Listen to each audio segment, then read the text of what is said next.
a explicar. Ok, ¿qué son los bioelementos? Son elementos químicos, bueno, con importancia biológica, como bien dice su nombre. Normalmente tienen bajas masas moleculares y por eso pueden formar enlaces. Esto es importante porque si tuvieran masas moleculares muy altas no se formarían enlaces tan fácilmente.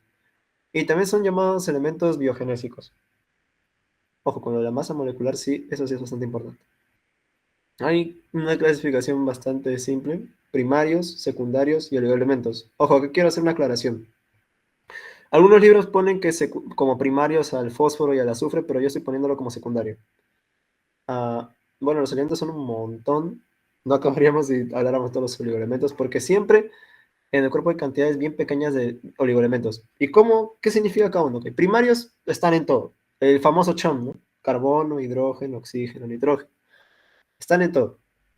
Los secundarios pues cumplen como funciones específicas y su eficiencia pues causa perjuicios a la salud. Y los oligoelementos están en cantidades muy pequeñas, o sea, pequeñísimas, prácticamente no están. Pero si faltan, ay caramba, perdón, pero si faltan, te van a hacer un daño.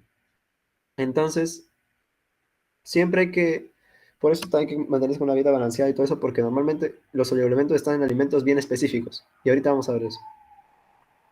Ok, primarios. Están presentes tanto en moléculas orgánicas como en inorgánicas. Eh, bueno, pues inorgánicas podría ser el agua, el dióxido de carbono y moléculas glúcidos o lípidos, ácidos nucleicos, proteínas, lo que ya conocen, ¿no? Bueno, igual, tienen bajo peso atómico, pero lo quiero volver a recalcar porque si hubiera mucho peso atómico no se podrían formar los enlaces. Importante. Son los que componen el esqueleto de biomoléculas. O sea, están en todo, en absolutamente todo. Y los elementos primarios son el famoso chon.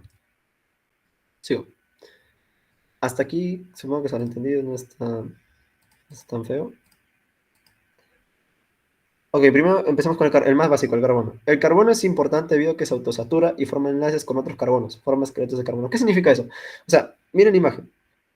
Acá tenemos el mejor ejemplo, a mi parecer, que sería el de los ácidos grasos. Un ácido graso es una cadena de puros carbonos unidos a hidrógenos.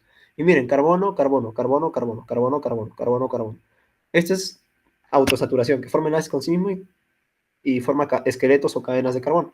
Está presente en todas las biomoléculas y por tanto en todos los organismos. Todos los organismos tienen carbono, ninguno, toda la vida está basada en el carbono. Y está presente también en el CO2 y en el buffer bicarbonato. Ya, ahora quiero hacer una aclaración. Tanto el CO2 es una molécula inorgánica y el buffer bicarbonato también es inorgánico, pero ¿cuál es la función? ¿Qué es un buffer en primer lugar? Un buffer es una molécula que va a mantener el pH. Dependiendo si hace falta dependiendo si hace falta hidrogeniones, don hidrogeniones. Si hace falta OH, da OH. ¿Me entiendes? O sea, va a mantener el equilibrio del pH. Un ejemplo, el buffer bicarbonato está en la sangre, pero hay otros buffers también, el proteinato y el buffer fosfato. El tampón o buffer fosfato. El tampón fosfato es el principal buffer eh, intracelular dentro de la célula. Ay, ¿qué es eso? Ya. Eh, Segundo, hidrógeno. El hidrógeno es el elemento más chiquitito con el menor peso atómico. Tiene un protón, un electrón y eso es que lo hace recontra pequeño. Complementa al carbono. ¿A qué me refiero? De nuevo vean esta imagen. Todo se complementa con el hidrógeno acá. El carbono y el hidrógeno, como mejores amigos. Está presente en todas las biomoléculas también, porque si va a complementar al carbono, obviamente está presente en todo, y es un componente importantísimo del agua. El agua, miren, también quiero hacer una aclaración aquí. El agua tiene propiedades bastante interesantes, pero una de ellas es el llamado puente de hidrógeno que se produce entre ellos. ¿A qué me refiero con puente de hidrógeno? Miren bien. El oxígeno forma una atracción debido a cargas parciales con una molécula de hidrógeno de otra molécula de agua. No es que se están uniendo, no. Es una atracción electrostática. ¿A qué me refiero con esto? El oxígeno tiene una carga parcial negativa y el hidrógeno positiva. Entonces, positivo con negativo van a tender a atraerse, pero no se van a unir por un enlace, porque ya la molécula agua de por sí es recontraestable y estos solamente van a como que atraerse, ¿no? Como una atracción electrostática. Esto es muy importante para el agua porque le, le permite formar una tensión superficial. Por eso es de que hay mosquitos o animales con muy poca masa que prácticamente se pueden parar sobre el agua. Aprovechan esto. aprovechan esto. Dependiendo de la temperatura, es que los puentes de hidrógeno van a estar más unidos o menos unidos. Depende también de la temperatura. Por eso también hay otra cosita. Por eso también es complicado, bueno, es importantísimo otra cosa de que el agua es lo más importante en la vida. Es difícil evaporar el agua. Tiene un punto de fusión, un calor específico muy alto. Un punto de fusión, que digo, punto de evaporación, calor específico, ¿ok? ¿A qué me refiero con eso? De que el paso del líquido a gaseoso. Y mire, ¿por qué? ¿Por qué es tan complicado? ¿Por qué un montón de 100? ¿Por qué? Porque tiene también, aparte que romper el calor, aparte de romper los enlaces, también tiene que romper los enlaces de hidrógeno. Esto es como que le da una protección extra al calor. Bueno, el oxígeno, componente del agua, eso también ya tiene bastante carga H2O. Y es el receptor final de electrones en respiración celular aeróbica. Ahorita vamos a ver eso. Y está presente en todas las biomoléculas. Claramente, que está presente en todo. Ya, ¿a qué me refiero con receptor final de electrones de respiración celular aeróbica? Porque siempre dicen, sin oxígeno no vivimos. El oxígeno está presente en la síntesis de ATP. El ATP es la molécula que, bueno, pues da energía, la molécula energética principal de las células y de todos los organismos, de todos los organismos que existen. ¿Y cómo es de qué sirve? ¿A qué me refiero con aeróbica? Aeróbica, oxígeno. Anaeróbica, no hay oxígeno. Los electrones, después de haber hecho un montón de pasos, glucólisis, acetilación, ciclo de Krebs, los electrones van a ser transportados a través de estas cositas, uno, dos, tres. ¿Qué son estas cositas? Son los transportadores de electrones. Esta es la cadena transportadora de electrones. El uno le pasa al 2, el 2 al 3, el 3 al 4, y así, cada vez, por ejemplo, es más electronegativo que este. ¿A qué me refiero con eso? La capacidad de que trae electrones, pues, ¿no? Va a traer este tiene más capacidad y va a traer más, y este va a traer más que este, y al final el 4 va a hacer de que, como acá también se produce una fuerza motriz protónica. ¿A qué me refiero con esto? Los protones, al momento que los electrones van a viajar acá, ya se están divirtiendo viajando del 1 al 2, del 2 al 3, del 3 al 4, los protones van a tender a salir, o sea, los protones dentro de la matriz, porque todo esto es en la mitocondria, que conste. Dentro de la matriz de la mitocondria, o sea, la parte de más adentro de la mitocondria, van a salir hacia el espacio intermembrana, porque los mitocondrias tienen dos membranas dobles. ¿A qué me refiero con eso? Miren la estructura. Estos son fosfolípidos, pues, que son moléculas, bueno, son lípidos, ¿eh? Lípidos con fosfato, bueno, su propio nombre lo dice. Uno, dos. Esta es una bicapa, doble capa de lípidos, y acá también hay una doble capa, o sea, son dos dobles capas.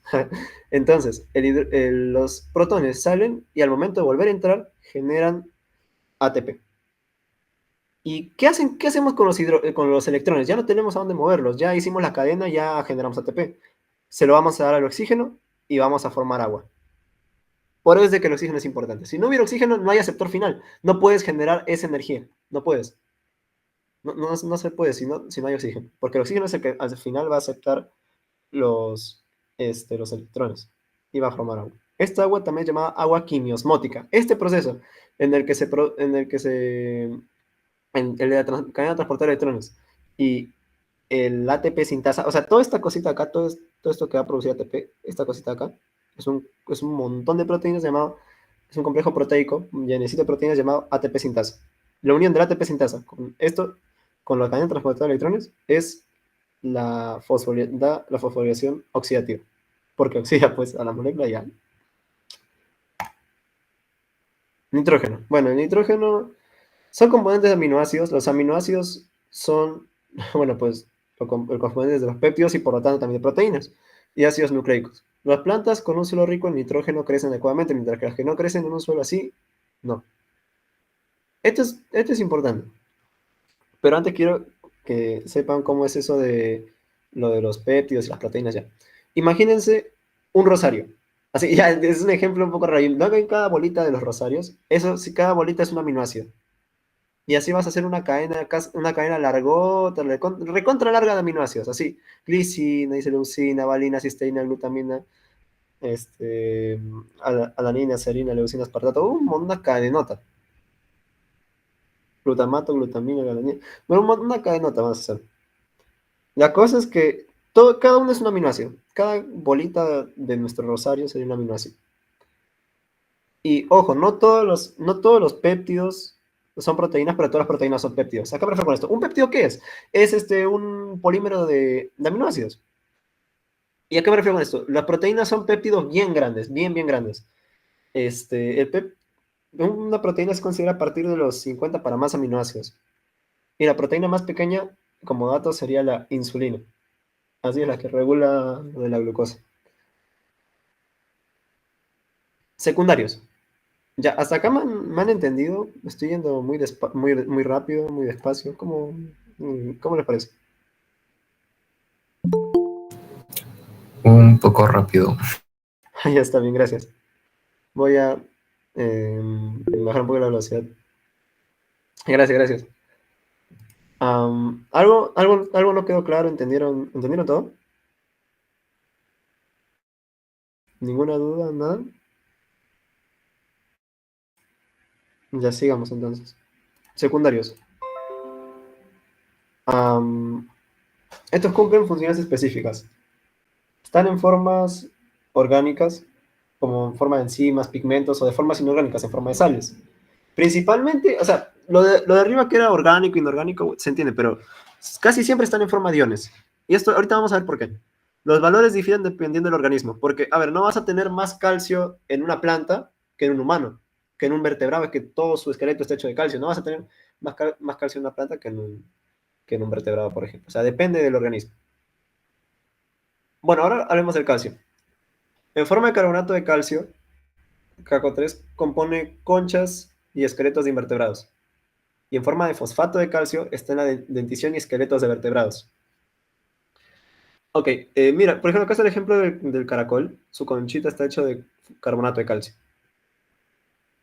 Y en nuestro caso, bueno, pues el fosfato de calcio, los huesos. Presente en la contracción muscular. Ahorita vamos a ver eso. Y la lámina media está compuesta por rectacto de calcio. ¿Qué es la lámina media? La lámina media es, bueno, lo que está entre la mitad de dos paredes celulares, de dos células de planta, o sea, dos células vegetales cercanas. Imagina que tienes tu célula acá, o sea, tienes una célula, como este espacio, entre las dos imágenes, mira, tiene este espacio, este espacio, toda esta imagen es una célula y la otra, y la del caracol es otra. Este espacio entre las dos células, esa es la lámina media. Está ahí en la forma de pectato de calcio. Y también está la contracción muscular. Ahora sí, esto es importante, mira.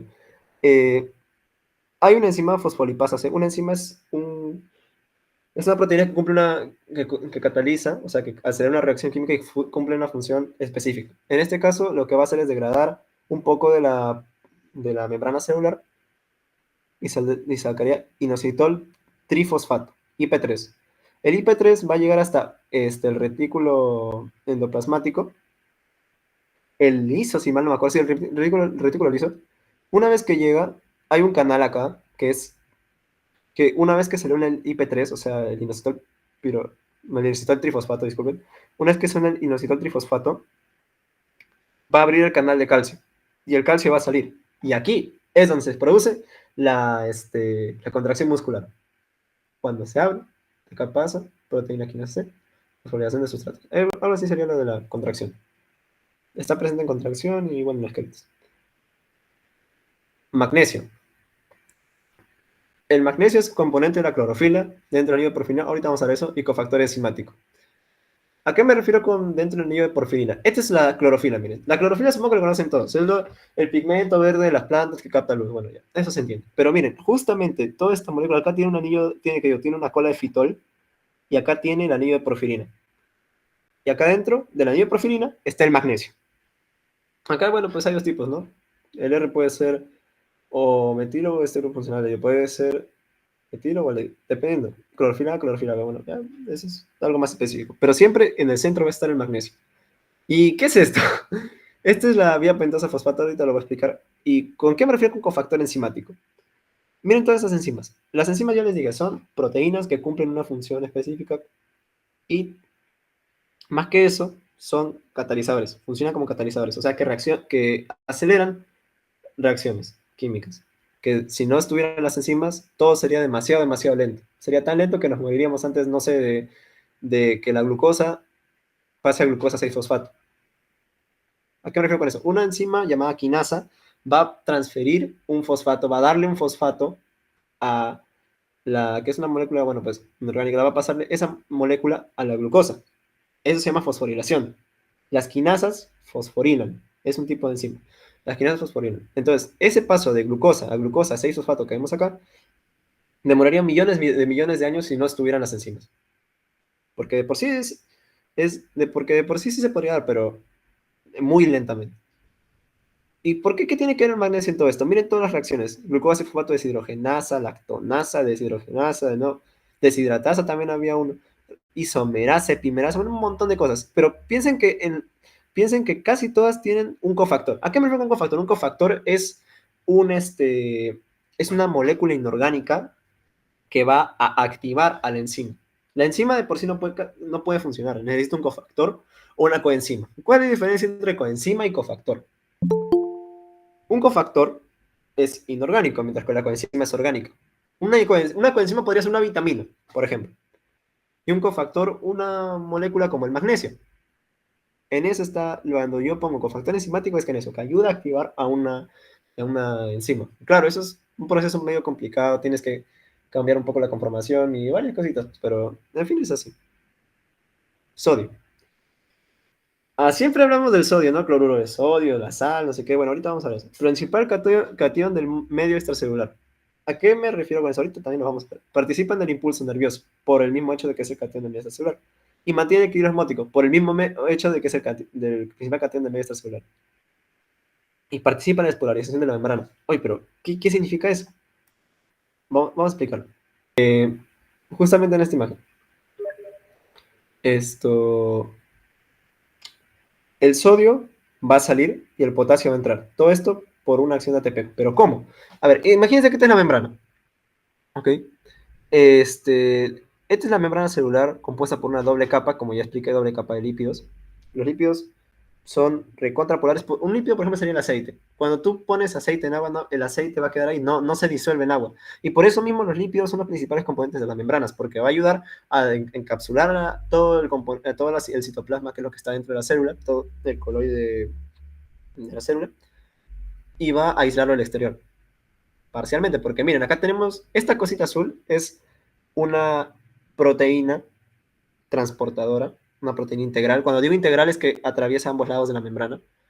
En este caso sería un caso de antiporte activo. ¿A qué me refiero con eso? Antiporte porque sale uno sale uno y entra otro. Nunca van a entrar los dos al mismo tiempo o los dos van a salir al mismo tiempo. O entra uno o sale el otro. Y también, ¿a qué me refiero con activo? Activa que usa energía, va a usar ATP. Estamos gastando ATP. La cosa es esta. Por cada 2 de potasio que entran a la célula van a salir 3 de sodio.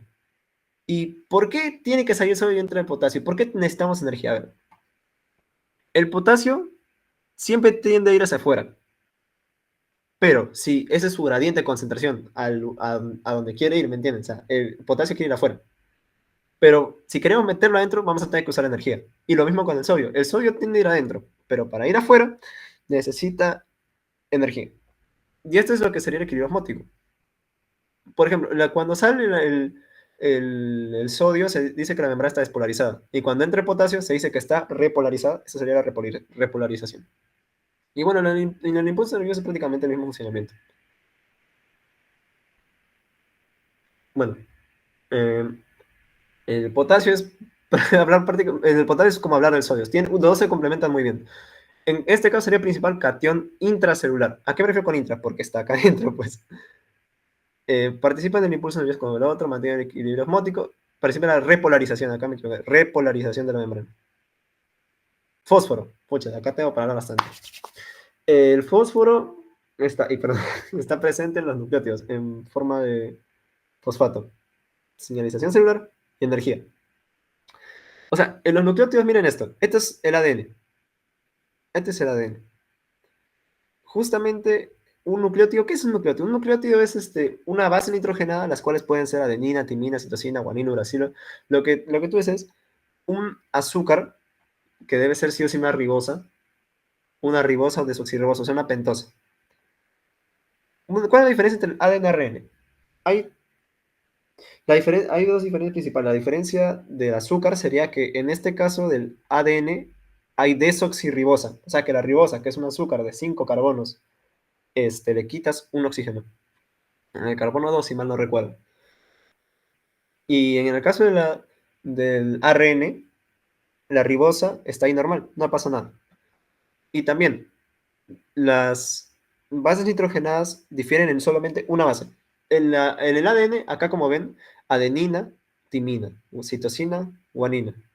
En cambio, en el ARN es uracilo en vez de timina. Ah, y cada bolita es un fosfato. Cada bolita de acá es un fosfato. Mira, acá dice moléculas de fosfato. Está presente en los nucleótidos. Y en el ADN es una cadena grandota de nucleótidos, pero también hay nucleótidos libres. Por ejemplo, el ATP, el adenosintrifosfato, el componente que es la moneda de energía principal de todas las células. Y claro, pues la señalización celular. ¿A qué me refiero con esto? Una vez que mandas una, una proteína, una quinasa, fosforila a otra, y esa proteína va a pasar ese fosfato a otro como la papa caliente, ¿me entienden? Se van transfiriendo fosfato, fosfato, fosfato, fosfato, hasta que llegan a una enzima, a una proteína específica que ellos querían llegar, hasta llegar a un fosfato, y ahí ese fosfato recién puede decir, oye, transcribe o exprésame este gen de la insulina, por ejemplo, que quieres producir insulina. Entonces me quiere producir insulina. Viene una señal del exterior y esta señal del exterior va a decir, oye, produce insulina, pero no seas mal. Ya, está bien, le dice. Entonces empiezan a fosforilarse entre sí, como pasándose los fosfatos.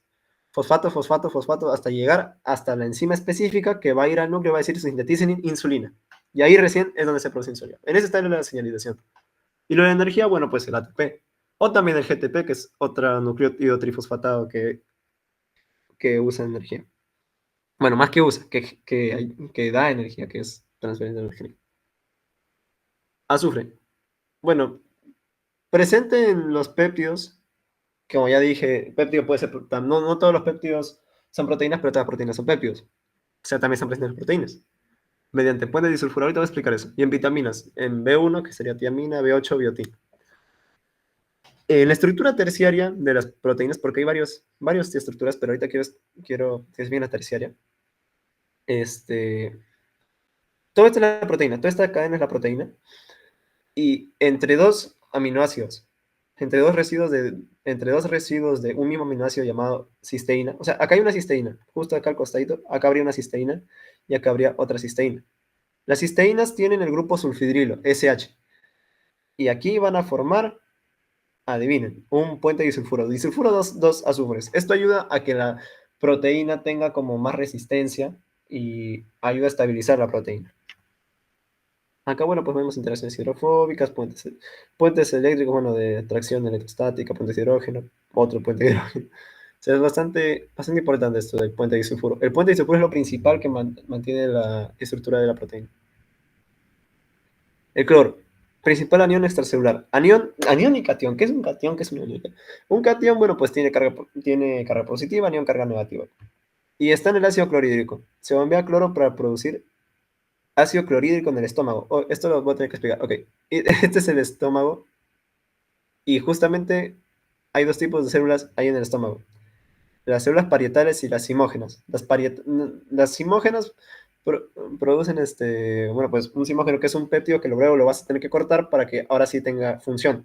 Pero en este caso sería el pepsinógeno. El pepsinógeno, luego de cortar un poco, con, por ejemplo, con el ácido clorhídrico, puedes generar pepsina. Y la pepsina es una enzima que pucha, degrada lo que sea. Pero también tienes que producir ácido clorhídrico. ¿Y cómo lo produces? Las células parietales van a mandar un poquito de cloro al exterior y al mandar cloro al exterior va a interactuar con unas moléculas de hidrógeno y ahí ya produciría su ácido clorhídrico.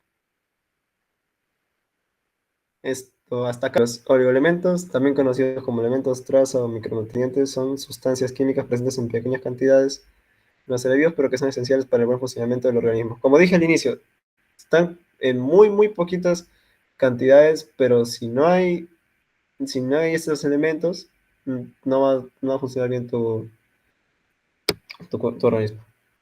Y su deficiencia de acceso trae consecuencias perjudiciales, como ya dije. Ok, el hierro. Es esencial para el transporte de oxígeno en la sangre y está presente en los citocromos. ¿Se acuerdan de la otra diapositiva que tenía lo del transporte de electrones? Justamente dentro de acá, tienen, justamente creo que en el 3 había citocromo A, citocromo C. O sea, hay varios de estos tienen citocromos. Es un citocromo, es un complejo enzimático que puede transportar hidrógeno, que digo, pueden transportar electrones. ¿No? Ok, y es esencial para el transporte de oxígeno en la sangre en forma de hemoglobina. La hemoglobina es una enzima que tiene un grupo hemo. Un grupo hemo es un ejemplo de grupo prostético, que es un- una molécula que se va a unir de forma covalente a una enzima. O sea, que ahí va a generar un enlace. Ya no va a ser interacción como tipo puente de hidrógeno que explica al inicio. No va a ser así, va a ser como un enlace, ahora sí. Va a ser un enlace covalente. Y es esencial para el transporte de oxígeno en la sangre. ¿Cómo? Acá está el hierro, está, bueno, pues una hidroprofilina. Y dense cuenta que esto se parecía bastante al del magnesio. O sea, tienen el mismo, casi la misma estructura. Pero en vez de magnesio, hay hierro. Y también acá está un poquito más, bueno, pues tiene más cositas acá. Y esto, en cambio, en vez de unirse a una cola de fitol, está unido a toda una proteína. Lo que va a hacer el hierro es justamente captar el oxígeno. Y esa es la función principal que tiene el hierro, captar el oxígeno y lo suelta. Y dependiendo, bueno, eso ya depende de su afinidad y varias cosas. Pero en sí, el hierro, su importancia está en el hecho de que esté en la hemoglobina. Alimentos que son, había creo una lista de alimentos que eran ricos en hierro. Y también, si no los comes, te va a dar anemia ferropénica. Hay varios tipos de anemia, de anemia, pero en este caso sería la anemia ferropénica, o sea que déficit de hierro. Ahora vamos con el cobre. El cobre, como ya expliqué antes, es bueno, pues un cofactor ya expliqué que era un cofactor enzimático y este también sería cofactor enzimático. Y está presente en la hemocianina, que es prácticamente cumple la misma función que la hemoglobina, transportar el oxígeno en la sangre, pero en este caso no sería su sangre, sería como su sangre de los invertebrados. Está en hemocianina. Esta sería una hemocianina, cobre, cobre. Y acá, hierro. O sea, en este caso, el que va a captar el oxígeno es el hierro y acá lo va a captar el cobre. Bueno, pues el zinc. El zinc es importante para el funcionamiento del sistema inmunológico y también para la cicatrización de heridas. Si no, si no hay zinc, pues no se cicatriza bien tu herida. Tampoco se puede formar bien la coagulación. Y también que el zinc creo que promovía la síntesis de fibroblastos. Algo por ahí se repite.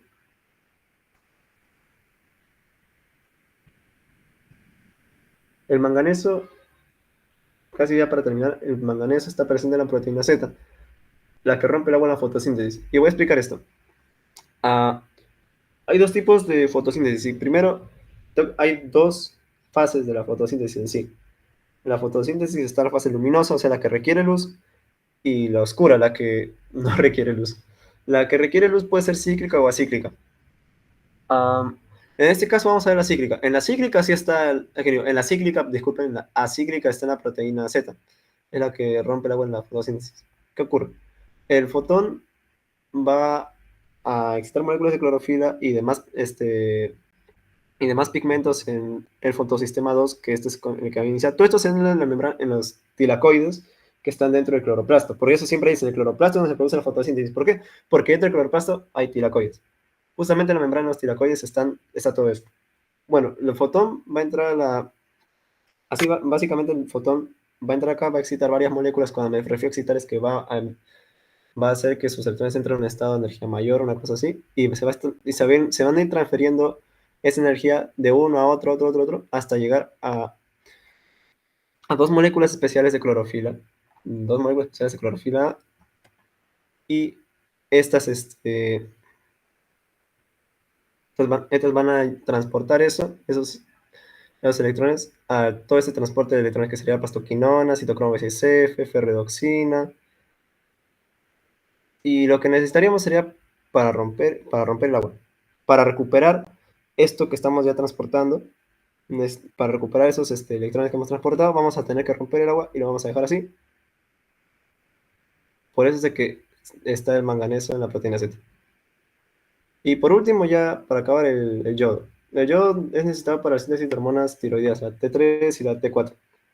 Deficiencia de yodo te causa hipotiroidismo y exceso de yodo, hipertiroidismo. Y claro, acá se puede ver que si no, bueno, pues no tienes deficiencia de yodo, tu glándula tiroides se va a agrandar bastante y va a formarte como un bultito en esta parte donde estaría la tiroides, como casi por la garganta. Bueno, pues eso fue todo. Muchas gracias.